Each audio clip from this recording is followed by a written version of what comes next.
Stay out of the way, older lady, and just celebrate Christmas there.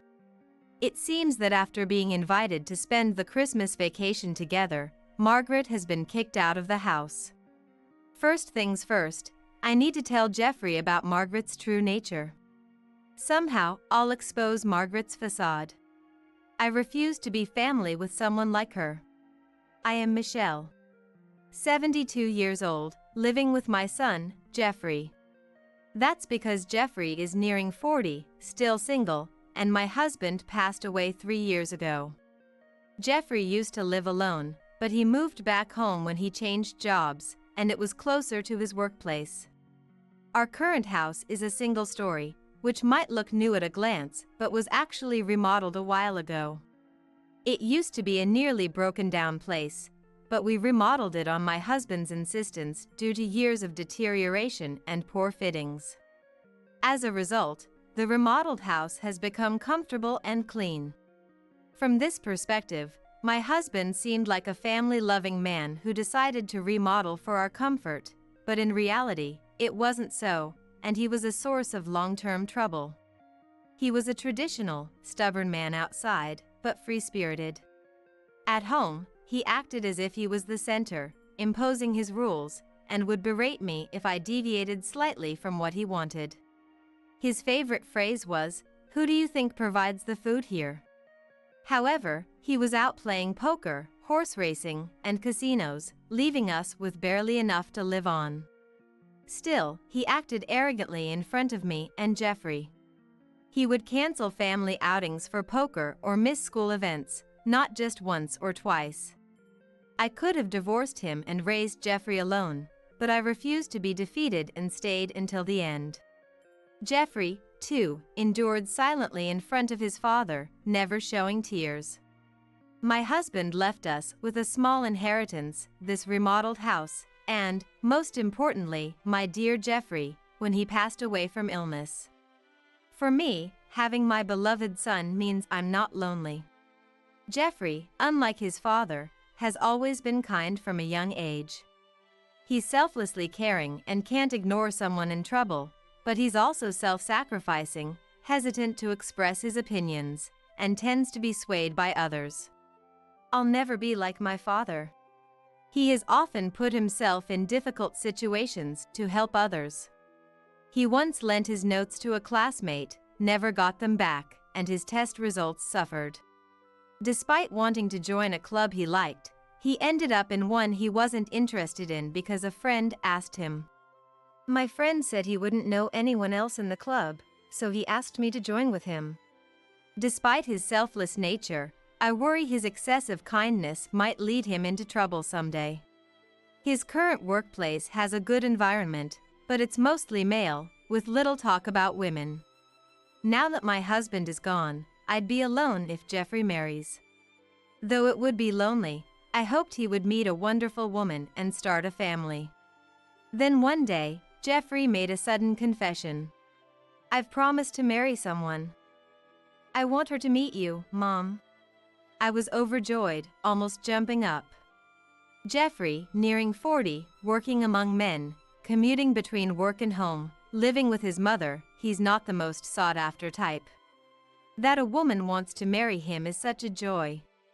If things go smoothly, and Jeffrey marries her, he will of course leave my side. It would be a lie to say I wouldn't feel lonely, but as a mother wishing for Jeffrey's happiness, I couldn't be happier. If you've chosen her, I definitely want to meet her. What's she like?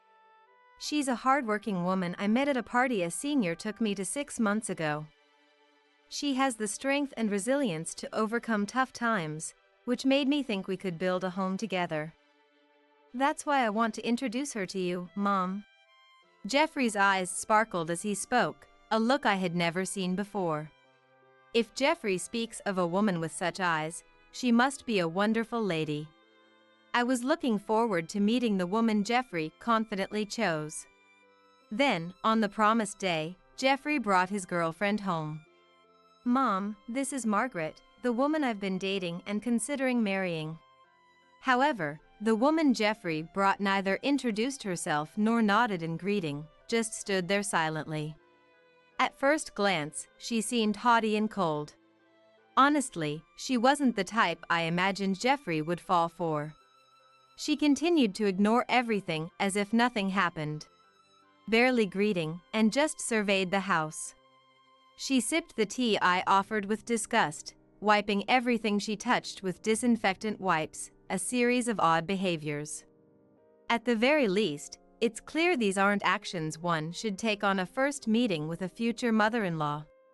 Having only Jeffrey, I secretly dreamed of doting on my daughter-in-law like my own child, but that dream seemed to shatter in an instant. Frankly, I felt uncomfortable in such a short time and didn't want to get too close, even if she was Jeffrey's choice and a future daughter-in-law. It seemed she felt the same, as the days passed without any contact. After Margaret left, I confronted Jeffrey. "You're dating Margaret and want to marry her, right?" From today's encounter, I can't see her appeal. "Margaret's shy around new people. But she's charming, strong, and kind, having overcome tough times." It turned out they met at a party hosted by a coworker. Margaret had been talking endlessly about her hardships and sorrows near Jeffrey. Normally, such pity stories at a party would be unbearable, but Jeffrey felt sorry for her and wanted to save her. Their relationship started with his resolve to make Margaret happy. Whatever the beginning, I thought it was typical Jeffrey, but when it comes to dating and marriage, it is not a simple matter. However, considering today's behavior and how they met, she seemed like a complicated person. In a relationship, she might appear cute. But I had a feeling it would be difficult if they lived together. One day, Jeffrey suddenly said he was moving out. Probably because of Margaret. Thinking about living with that woman I met briefly, I watched Jeffrey with mixed feelings. Then Jeffrey murmured quietly, "I didn't expect Margaret to go ahead with it at this time. We talked about deciding on a date and making a commitment as a couple." "What do you mean, go ahead with? You don't mean..." "The marriage application. She submitted it alone just before noon today." It seemed unreal, but apparently, Margaret couldn't wait and submitted the marriage application by herself, binding them as a couple without Jeffrey knowing. Considering the first impression, the stories from Jeffrey, and this unilateral action, I felt nothing but anxiety. "I'm worried. Are you sure it's okay?" "It's fine. Margaret is a kind woman." "Oh, I got a message from Margaret. She wants you to choose your wedding gift from these options." When I checked the items Margaret had sent, they were all worth several $1,000s. Even for my son's wedding, that's not an amount I can easily afford.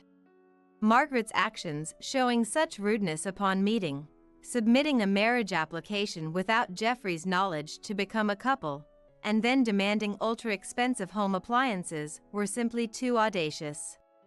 It was surprising that Jeffrey chose someone like her as a life partner, but to celebrate his new beginning, I decided to gift them a state-of-the-art, high-performance air conditioner. "Margaret wants this air conditioner, so I guess this will be my wedding gift to you too, all right?" "Mom, thank you. I appreciate you listening to Margaret's request." It wasn't cheap for me either, but I splurged for the sake of Jeffrey and his beloved's new life. Even after installing the air conditioner Margaret wanted, I received neither thanks nor any contact from her. Is this how people are nowadays? Time passed without any particular communication from Jeffrey or Margaret. They were living in an apartment in the next town, less than an hour's drive from my house, but I heard nothing from them. It's not too far for a visit, but they must be busy with work and their newlywed life, I thought, so I refrained from contacting them. However, a situation arose where I had to reach out. My brother, Jeffrey's uncle, had passed away.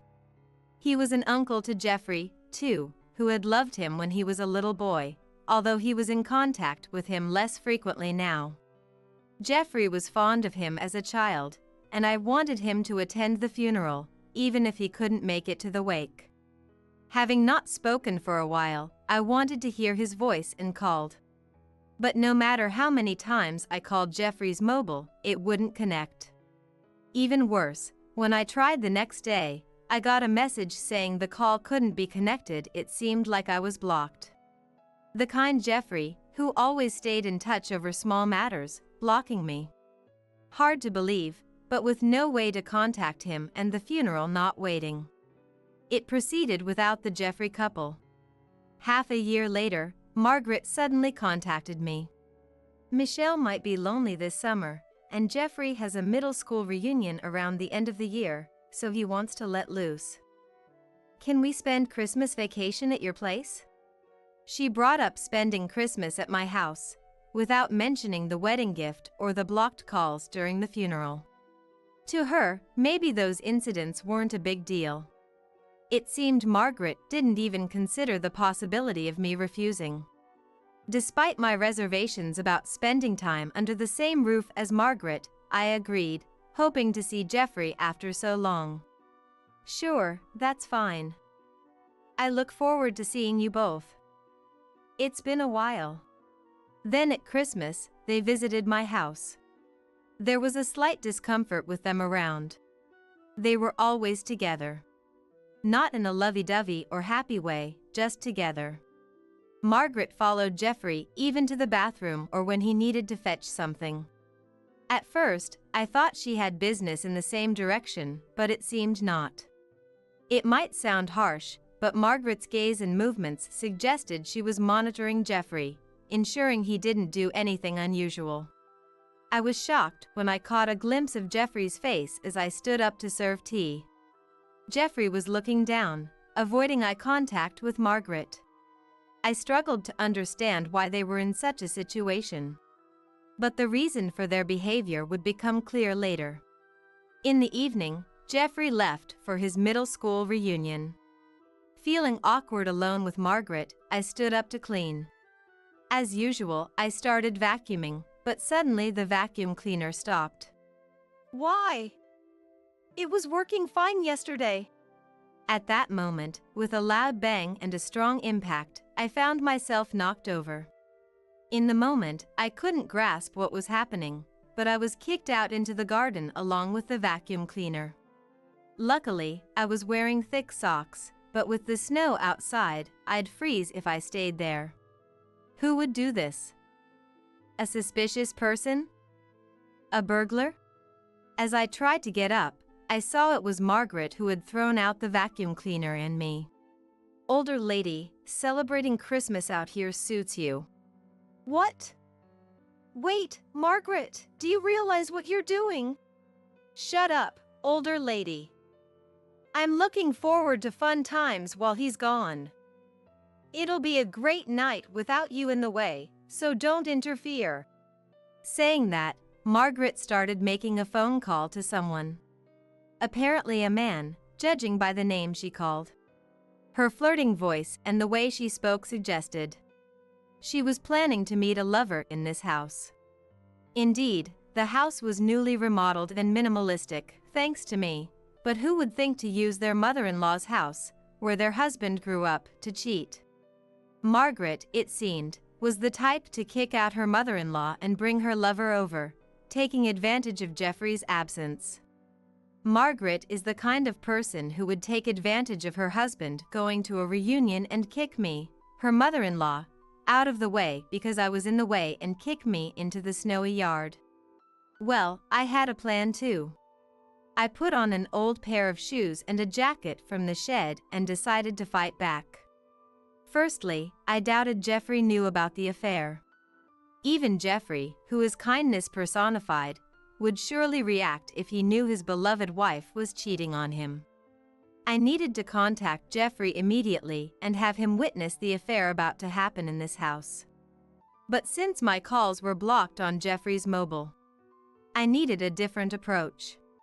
That's when I thought of Jeffrey's childhood friend. They had been close through college and often dined together even after graduating. The friend ran a delicatessen inherited from their parents in the local shopping district. I headed there, desperately hoping for some information. At the delicatessen, I found his parents, who said he might be at a reunion at a pub in the same shopping district. I rushed to the pub, and luckily, I headed to the pub with the anecdote that it was a small pub and that Jeffrey would be easily recognizable if he was there. I caught Jeffrey returning from a convenience store. Good timing. Margaret kicked me out of the house. She's planning to spend time with some man there. I heard her talking on the phone. Do you know anything about this? What? Margaret cheating? No way! Jeffrey immediately left the reunion and headed to my house. I wanted to go too, but he said it was too dangerous since we didn't know who the man was and asked me to stay away. I hid in a nearby business hotel, leaving the matter between Jeffrey and his wife to him. The next day, when I returned home, I found Margaret beaten up in the garden, naked. Older lady. Don't you care to help your daughter-in-law? I can't even get into the house. How did you raise your son? I couldn't believe the gentle Jeffrey would beat his wife to such an extent and leave her in the garden. Entering the house, I found Jeffrey drinking coffee. Margaret is naked in the garden. What happened? I don't know. She was arguing with her lover last night, so maybe that's it? She's going to be nothing to me now, so it's not my business. While I took refuge in the business hotel, Jeffrey had confronted Margaret and her lover at the scene of their affair. Thinking it might serve as evidence, he took photos of the lover's face and even recorded the encounter. I was impressed by his calmness in such a bizarre situation. From the recording, it seemed the lover, not expecting Jeffrey's return, lashed out at Margaret in anger. The recording also captured the lover stripping Margaret of her expensive-looking branded clothes, apparently intending to sell them. After the lover left, it was Jeffrey who stopped Margaret from re-entering the house. I think you understand from the recording, Margaret isn't repentant. She married me for money and convenience, and she keeps saying her lover is her #1 priority. I have to step out for a bit, so I'll leave Margaret's matter to you, Mom. Leave it to me? What do you mean? I didn't want such a person in my house, so I didn't let her in. If Mom wants to let her in, I won't stop you. With that, Jeffrey left. As far as I was concerned, my daughter-in-law had been awful to me. And now she had gotten her just desserts. I felt no obligation to help her for no reason and decided to leave her as she was. Although Jeffrey's photos and recording gave me a good idea of the situation, I decided to check the security camera footage for a clearer picture. I was thankful I had installed the cameras after hearing about a burglary at a relative's house. Neither Margaret nor her lover seemed to realize their actions were being recorded in someone else's house, causing trouble. While examining the footage and photos, I noticed something familiar about the lover's unusual hat. As I was pondering this, the noise outside caught my attention, accompanied by the doorbell. When I opened the door, there was a police officer. It turned out Margaret had played the victim to the neighbors, leading to a report of an injured, naked woman in the garden. Sorry for the disturbance, officer. Margaret got involved in some trouble, but neither Jeffrey nor I saw her get injured. We have security cameras, so we can explain what kind of trouble it was. I shared the events of the previous night, along with the evidence from the cameras and photos. The police seemed to understand that Jeffrey and I were not involved. However, they couldn't leave an injured, naked woman in the garden in the middle of winter. Margaret was taken away in a police car. Suddenly, I remembered who the man in Jeffrey's photos of the lover was. Just then, Jeffrey returned. Mom, I'm back. I filed for divorce. Margaret and I are now complete strangers. Divorce? What do you mean? Margaret has been throwing tantrums when things don't go her way since we got married. I've tried to meet her expectations, but at some point, she started using a pre-filled divorce form as a threat. Jeffrey, having fallen for Margaret, had tried to fulfill her wishes. But Margaret exploited his willingness, acting tyrannically. When things didn't go her way, she used the divorce form as leverage. Hearing this, I was at a loss for words. But then I remembered something and shared it with Jeffrey, who suddenly stood up with an idea. Leading me to the police station where Margaret was being temporarily held. "Waited for you, Jeffrey. I knew you'd come. You're my dear husband, not heartless enough to ignore your wife in this state." What are you saying? We're strangers now. I just came to tell you something with Mom. What do you mean? A bad joke? I understand this older lady coming to apologize, but strangers? Margaret must have thought Jeffrey was coming to rescue his beloved wife and expected me to apologize for leaving her in the garden. I submitted the divorce papers with your section filled out, Margaret. We're no longer a couple. What? What are you doing, Jeffrey? Remember when you submitted the marriage application without permission? It's too convenient that it's okay when you do it to others, but not when it's done to you, right? Margaret was speechless at Jeffrey's logical argument, but I had something to say too. That man you brought home, he's a business owner, right? Yes. He's a young, talented owner of a beauty salon. He proposed with a bouquet of roses last week, saying he'd make me a CEO's wife. That man's actually an unemployed freeloader who caused trouble at a restaurant, leading to his unemployment. I often browse social media and recently saw a story about someone causing a scene in a restaurant. I thought I had seen him somewhere before, but he was in the vortex of a topic that has recently come under fire by many people. I read that this guy was repeatedly getting in trouble for drinking straight from a pitcher of water, putting Tabasco in it, and other such nuisances. I read that he was recently fired from his part-time job. That's a lie. His profile had a long list of accomplishments. He wouldn't do such things. Well, regardless, my house has a lot of damage from his tantrum. I could file a report for the nuisance. Margaret, convinced she'd become a CEO's wife, was in for more shocks. In order to push Margaret to the edge, we decided to fold in even more. Also, one of your company's executives is a longtime friend of mine. What?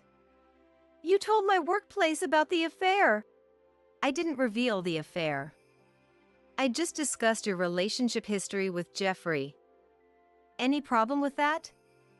It's better not to do things you'd be embarrassed to be seen doing. Shocked by the cascade of revelations, Margaret turned pale. Leaving her behind, I exited the police station. Later, Margaret's mistreatment of me and her affair led to her divorce becoming public at her workplace. She was a long-time employee due for a promotion. But her actions caused her to lose that opportunity.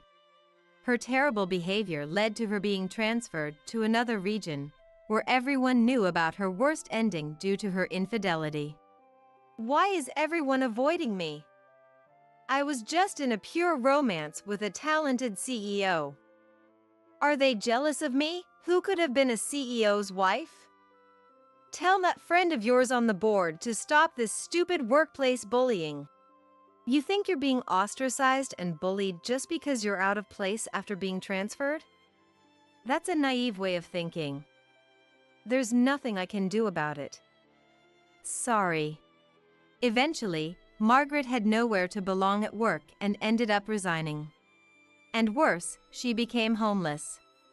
How can you leave me, your ex-daughter-in-law, without a home in the winter? Isn't it heartless to have a woman shiver outside? What are you saying? Who kicked Mom out into the snow-covered garden? You're only thinking of yourself. Your words and actions don't match. The apartment where Jeffrey and Margaret lived was a company housing for married employees, so Margaret was evicted due to the divorce. Despite this, Margaret, not giving up, repeatedly harassed Jeffrey. You're there, aren't you? How can you not help your wife in trouble? Don't you have any kindness? You expect kindness from others while ignoring your own actions? But I guess explaining this is useless. Not satisfied with harassing Jeffrey, Margaret also came to my place, even following me to the supermarket. Can you leave your daughter-in-law in this situation? Would you do the same to your son? Your son abandoned his troubled wife. Abandoned? Troubled daughter-in-law? You brought this upon yourself. Remember your actions? I don't consider you a daughter-in-law. Each time, the security system activated or bystanders called the police, making Margaret known as a troublemaker in town. Exhausted by her persistence, Jeffrey and I consulted the police and obtained a restraining order. Margaret, looking for a new target, started attending matchmaking parties, but with no money, job, or proper appearance. She was turned away at the door, becoming infamous as a party crasher. Finally, Margaret's assaults stopped, and we live in peace. Mom, I was out of my mind back then. Margaret cut me off from home, screamed at me all day. I've finally come to my senses. I'm so sorry. Jeffrey and I are living together again. Whether Jeffrey remarries or stays with me, I'm happy as long as he shows true kindness to others. My husband Curtis looked at me and snapped. A hospital stay just for an ulcer? It's not that serious of a disease. You're making too much of a big deal out of it. It seemed like he wasn't worried at all. It's because you pushed her too hard, Ashley said, making him uncomfortable, so he declared, I'll go buy something to drink, and left the room. After a while, Curtis came back looking very anxious. You have only a year left to live, he said solemnly. What? I was surprised, wondering if there had been some explanation from the doctor that I was unaware of. No, I just overheard your parents talking outside. I was going to greet them, but then I heard something like that. I wondered what my parents were talking about. As we sat in silence, Ashley suddenly burst into laughter. Pfft. Ha ha ha.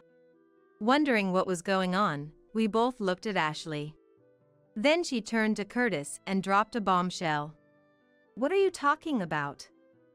Isn't that about your mistress and not Mom? The air froze. Dad, we know everything. Hey Stella, isn't breakfast ready yet? As usual, Curtis called out to me. I was in the kitchen, preparing breakfast. It'll be ready soon, I answered while setting up the corn soup and bread on the table. I told you I have a meeting this morning. I have preparations to make. Hurry up. I placed the omelet on a plate in front of Curtis, who started eating without a prayer. After all, I was just preparing everything as usual. It was he who overslept. Suppressing my thoughts, I started doing the laundry. Once Curtis hurried out, I finally took a breath of relief. The morning news show started, and I took my breakfast to the lively sound of the TV. As a housewife, I spent my days like this, taking care of Curtis. After 25 years of marriage, with a lot of time spent alone at home, I've been thinking about picking up a hobby, but my shy nature always gets in the way, preventing me from taking the first step. Every day, I prepare breakfast for Curtis, do the laundry, clean, shop. I was getting bored with the repetition of the same days. I've thought about going to work, but I've been frail since I was young, and after giving birth to our daughter Ashley, I became even more prone to illness, so that was not an option. Will my life just end without anything changing? As I was thinking this, the doorbell rang. The sound of the front door unlocking was heard, and Ashley entered. "Mom, are you here?" she said, opening the door to the living room. Welcome back. Ashley sometimes comes back like this to check on me. When I'm not feeling well, she even helps with the housework. She's such a capable daughter. How are you feeling? I've been doing quite well recently. Ashley looked relieved to see my face, smiling gently. That's good to hear. Then, how about we go out for lunch? You must be bored, right? She suggested. We went to a restaurant near where Ashley works and talked about her recent life over the meal.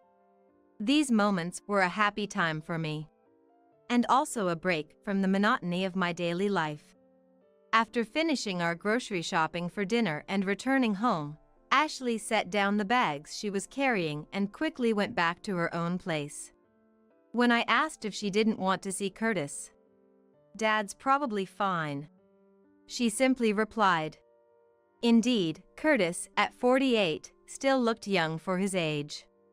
He would work out at the gym after work, and lately, he even started caring about his looks, keeping his body fit and his skin lively. He always had high self-esteem, saying, "I don't want to become someone who gives up just because they're getting older." Compared to Curtis, I feel like an old woman, overshadowed by him and treated coldly. After Ashley left, a flyer on the table caught my eye. It was something that had been put in the mailbox. The flyer featured a beautiful woman.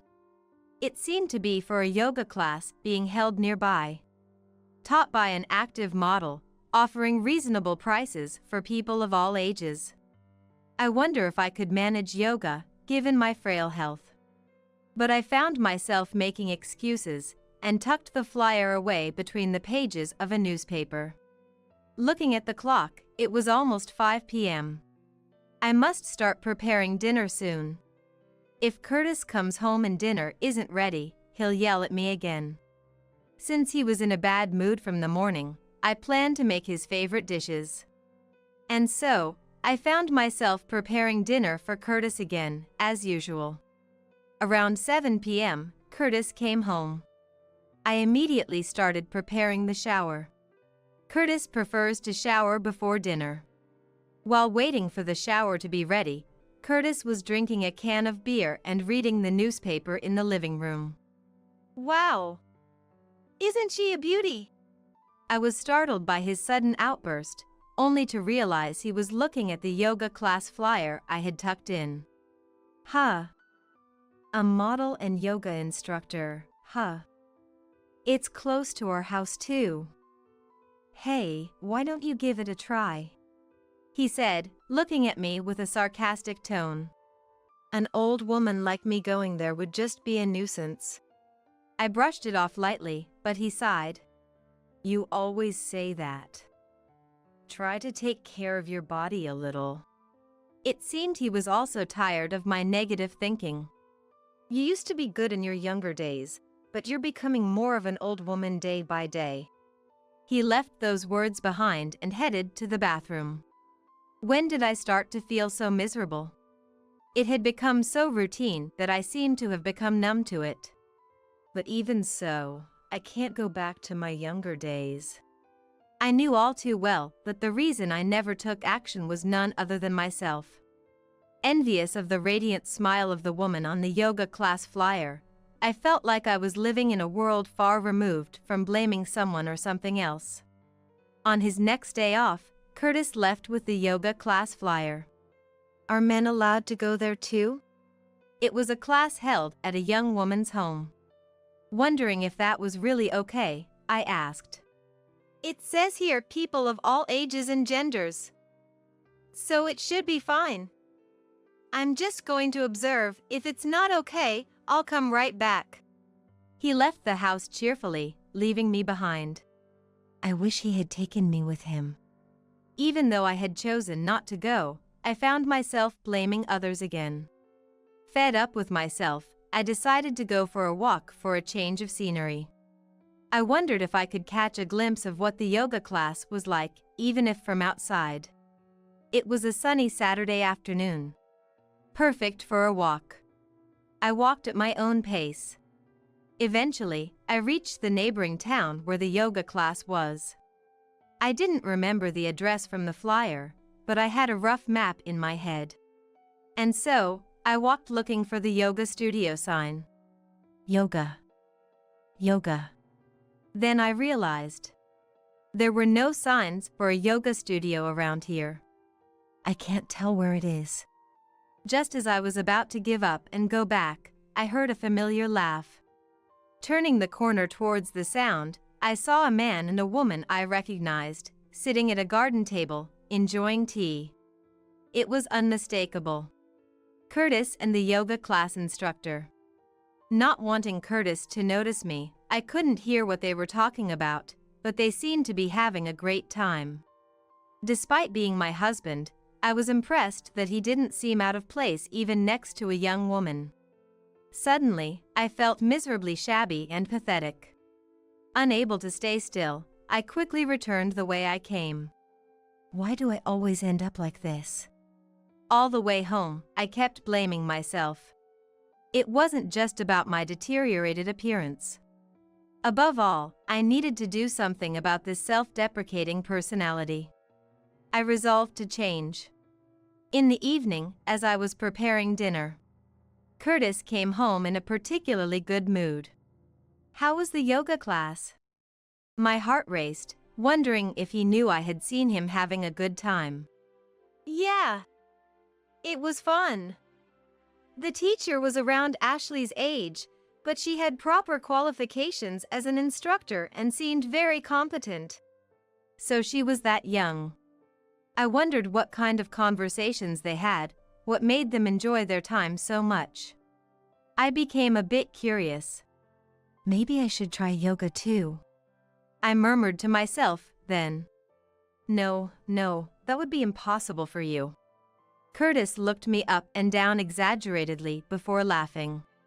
There were a few others there, but none like an old woman like you. You'd just embarrass yourself. Hearing that, I got angry.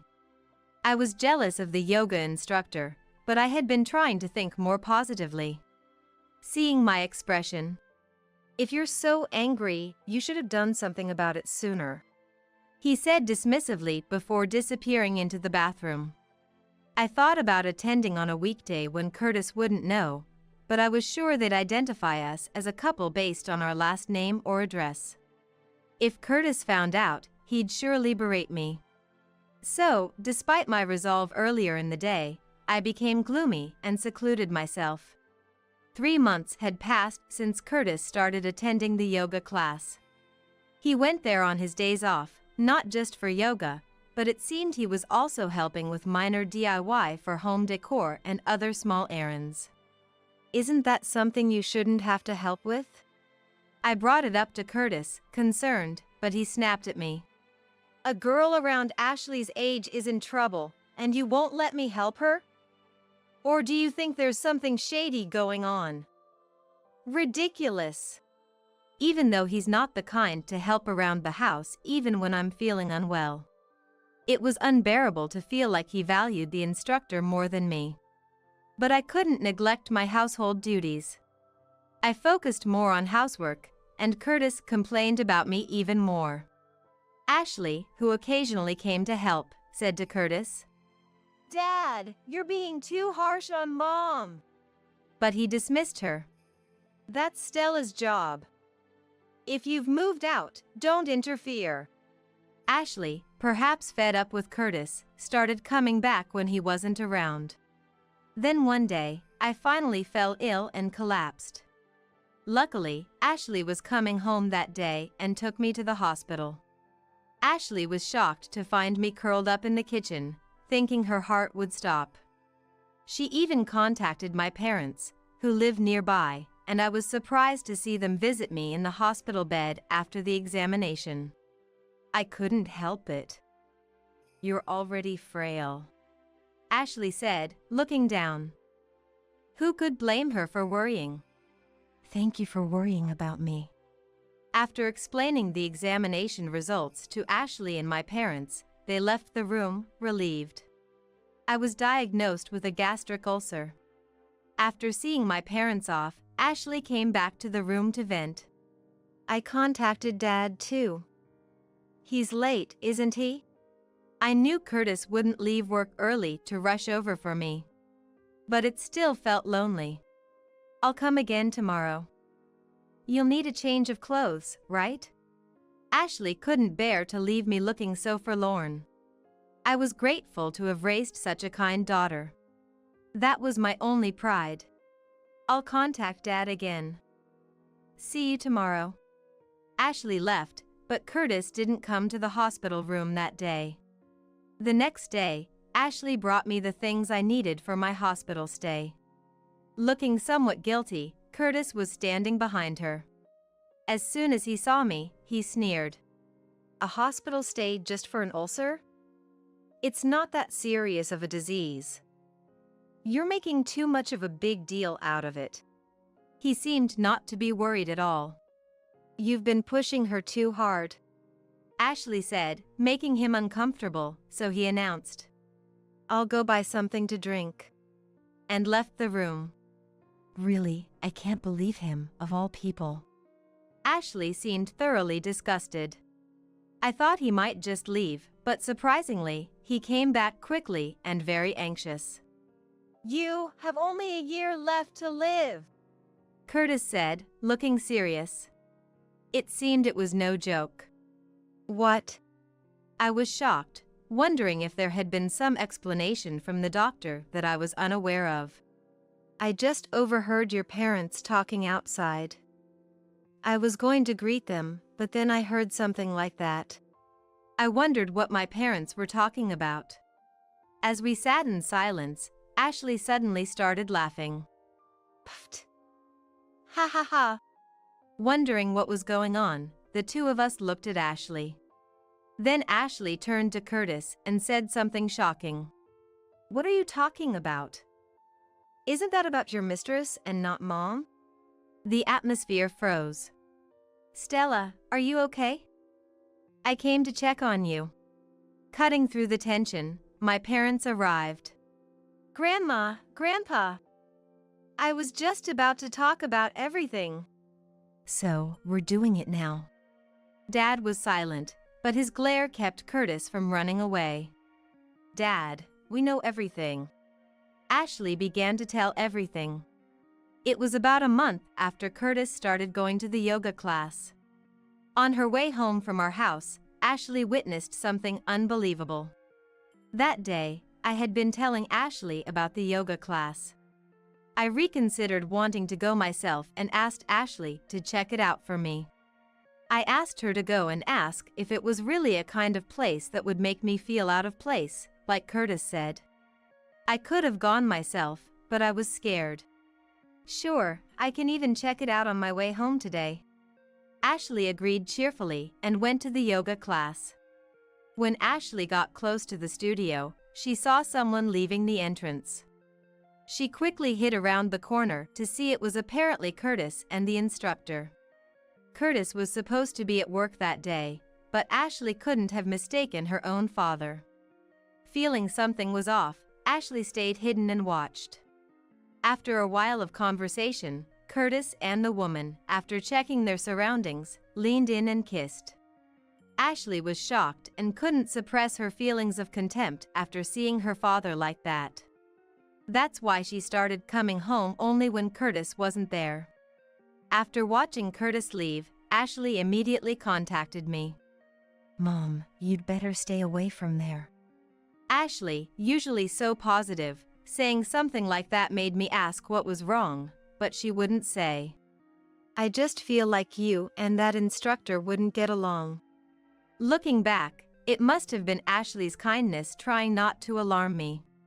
Unaware, I regretted missing another chance to go to the yoga class, but a few days later, while walking near the studio again, I spotted a suspicious woman hiding by a fence, seemingly trying to peek inside. How disturbing. Approaching, I realized it was Ashley. What was she doing? She hadn't noticed me approaching. Not wanting to startle her, I stopped and called her mobile. hoping it was someone else, but knowing it was Ashley. My wish shattered when she noticed the call from me and walked away from the studio to answer. Hello, Ashley? What are you doing there? I asked, sighing. Surprised, Ashley looked around and saw me. And when she saw me in the distance, I'm coming over. She ended the call and hurried to me. I thought there was some suspicious person. Seeing my disapproving face, she looked awkward. So, what were you doing? Staring back at me, she said. We'll stand out here. Let's talk somewhere else. Deciding something, she began walking. We can go to her house since Curtis won't be back yet. Feeling the seriousness, we headed home. Upon arriving home, I made some tea. After taking a moment to relax, I once again asked Ashley. So, what were you doing there? That's the yoga studio Curtis attends, right? I had previously asked her to scout the place for me, to see what the atmosphere was like, but I thought that matter had been resolved then. Look, before I say anything else, I want you to know that I'm always on your side, no matter what. Starting with that, Ashley told me everything she had seen. On the day she went to observe the yoga studio, she saw Curtis and the instructor coming out looking cozy. They talked intimately and kissed after checking their surroundings. She had been hesitant to tell me, carrying the burden alone to avoid hurting me. I wanted to believe in Dad, too. Ashley said, sipping her tea. She had wanted to believe, so she kept going back to the yoga studio. But contrary to her hopes, Curtis was frequently there, getting along well with the instructor. I was thinking, if I could somehow catch them in the act. If she had proof, she could confront Curtis. She thought by having something over him, she could make him stop treating me badly. I could have been reported for stalking. Discovering her there helped Ashley regain her composure. Yes. Despite hearing about Curtis's affair, I somehow remained calm. I had suspected something beyond just yoga lessons. Curtis denied it, but I lacked the courage to delve further. Hey, Mom. Are we just going to leave things as they are? Ashley looked at me worriedly. If you're up for it, I'm willing to help. I immediately understood what she was hinting at. You're asking if I'm considering divorce? Ashley just nodded without saying a word. What do I want? I asked myself. Honestly, even if I decided to divorce, I wasn't sure I could make it on my own. Having been a housewife all this time, could I really find work? Plus, there were my health concerns. Ashley offered her support, but I couldn't always depend on her. Sensing my deep thought, Ashley reassured me. Even if you decide not to divorce, like I said earlier, I'm always on your side. And left before Curtis came home. Curtis arrived and immediately started complaining about everything as usual. The taste of dinner, the cleanliness of the house, as if he was searching for faults on purpose. Had it not been for the discussion with Ashley earlier, I might have been able to ignore it, but today I couldn't. Hearing the facts from Ashley, everything Curtis did started to disgust me. His voice, being in the same room, everything felt repulsive. That night, after Curtis had gone to sleep, I decided to check his mobile phone in a desperate search for evidence. If there was proof, I would divorce him. I knew it was wrong, but the betrayal started with Curtis. Convincing myself, I checked his phone. But my last hope was shattered. Texts and photos with the instructor, undeniable evidence of his affair, were there. Quietly closing the phone, I went to the living room and lay down on the sofa. I couldn't bear to sleep in the same room. I'll contact Ashley first thing tomorrow. And that's how our plan began. Ashley and I decided to inform my parents first. If the divorce went through, I'd move back to my parents' house. So, it was necessary to explain the situation. Hearing this, my parents were furious. After discussing it as a group, we decided to act at the moment that would make the yoga instructor the happiest. During her surveillance, Ashley found out the instructor apparently had another man. I'll attend the yoga class and gather information. Saying that, Ashley started attending the yoga class and got closer to Curtis's mistress, Hilda. It turned out, just as Ashley had guessed, Hilda was engaged and planning to get married in a year. We'll target that time to demand alimony in the divorce trial. Ashley was oddly enthusiastic, but I felt heavy-hearted. I was anxious about whether I could let Curtis be free for so long and act as if everything was normal. Even now, just living in the same house made me feel sick. My anxiety and the stress of living with Curtis culminated in me developing a gastric ulcer. After telling me all that had happened, honestly, I didn't realize you were under so much stress. I'm sorry, Ashley said. When I was taken to the hospital, she discussed with my parents and decided to change the plan to immediate divorce and claim alimony.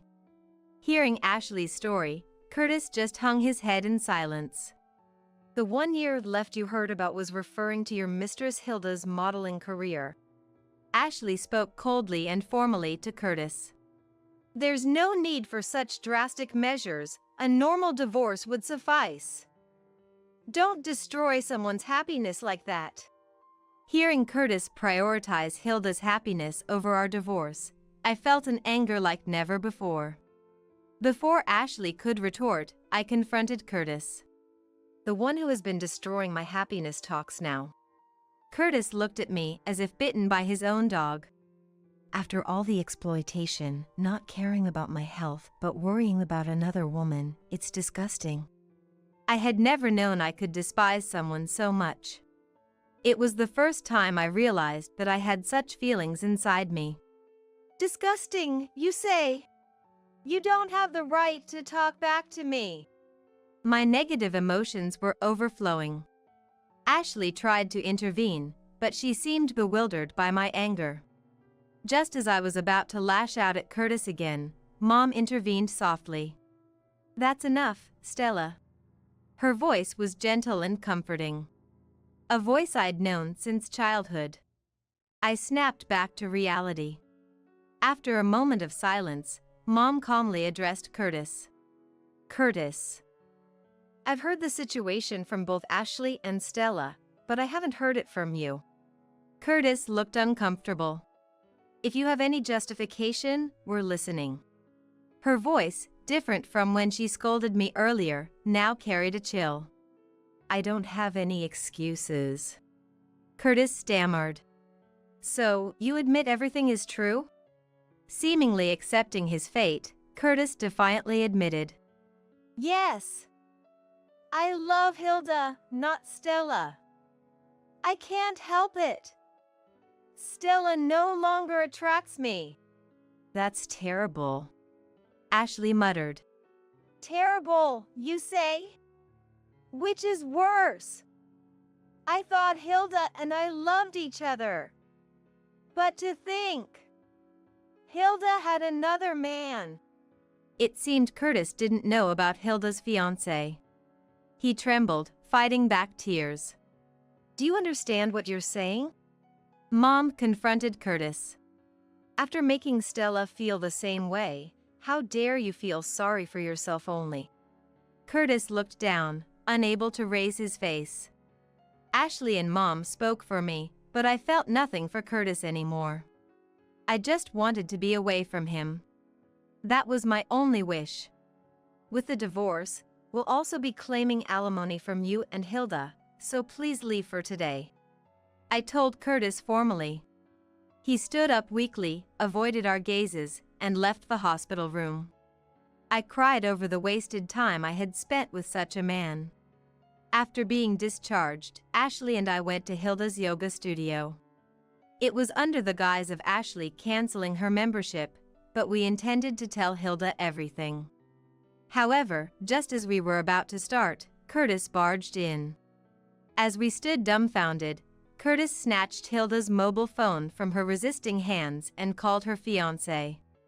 In a fit of desperation, Curtis exposed everything to the fiancé and laughed maniacally. After fiddling with Hilda's phone, he threw it at her and left, making deliberate noise with his steps. As Hilda sat on the floor, I told her, "That was my husband. Why has it come to this?" Hilda looked up at me with surprise, but retorted, "That man approached me. If you're his wife, you should at least teach your husband some manners." "I'm getting divorced, and we have all the evidence of the affair," Ashley countered with equal fervor. "Whatever you think, we will be claiming alimony in the divorce trial." Realizing talking here wouldn't make Hilda admit anything, I decided to leave her house with Ashley. Later, Hilda tried to make excuses to her fiancé, but since Curtis had exposed irrefutable photos and messages, her engagement was called off. Furthermore, since Hilda's fiancé was the owner of the entertainment agency she belonged to, she ended up being blacklisted from modeling work. Of course, her yoga studio, financed by her fiancé, was closed down soon after. This story was briefly mentioned in gossip magazines, so whether it was entirely true or not is uncertain. However, a for-lease sign was definitely posted on the yoga studio's house. Faced with undeniable evidence, Curtis and Hilda couldn't resist and had to comply with the compensation claim. After the divorce, I stayed at my parents' house for a while, but moved due to harassment from Curtis and Hilda. Both Curtis and Hilda probably thought they could handle the situation at first, but eventually fell apart. Chased by the alimony payments, Curtis lost his money for gym and beauty treatments, his appearance deteriorated, yet he still made advances on young women at work and ended up being sued. He was fired from his job and even in his new job was relegated to a menial position, spending his days alone organizing documents and supplies. He blamed me for his downfall, claiming it was all because I discovered the affair and filed for divorce. As seen in the tabloids, Hilda, after being abandoned by her fiancé, was sued for the yoga studio's business expenses and chased by debt. She blamed me for her misfortune. My parents quickly sold their house and bought a condominium where the four of us could live together. The condominium has excellent security, so we no longer need to fear harassment from Curtis and Hilda. Feeling it pathetic to rely solely on Ashley's income and my parents' pensions, I learned to use a computer from Ashley and started working from home. I'm surprised to find I had such a talent. Today, I'm writing a column about life's battles. My life might have been an uneventful housewife's, but this divorce saga is sure to attract attention. While adding a bit of color to the story, I type the words. My face is wrapped in a gentle smile.